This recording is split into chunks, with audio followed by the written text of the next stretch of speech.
Hello my friends, happy Monday. Welcome to my channel Ocean of Formulas. I am back with another expression which we are going to solve using PEMDAS rule. For those who haven't gone through my previous video where I have explained what is PEMDAS rule and what is the need for PEMDAS rule, the link is in description below.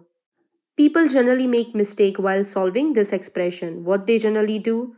They solve this for 7 minus 2, that is 5. Multiply. They again solve this as 7 minus 2, 5.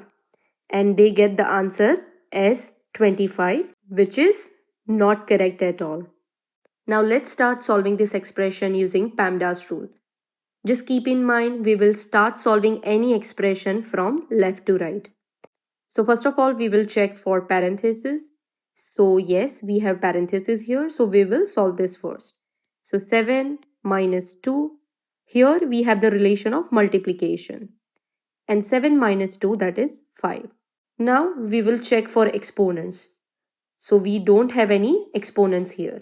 Now we will check for multiplication and division. So yes, we have the multiplication here. So we will solve this first. So 7 minus 5 to the 10. Now 7 minus 10, that is minus 3. So minus 3 is the correct answer. If you find this video helpful, please like, share and don't forget to hit the subscribe button. Thank you.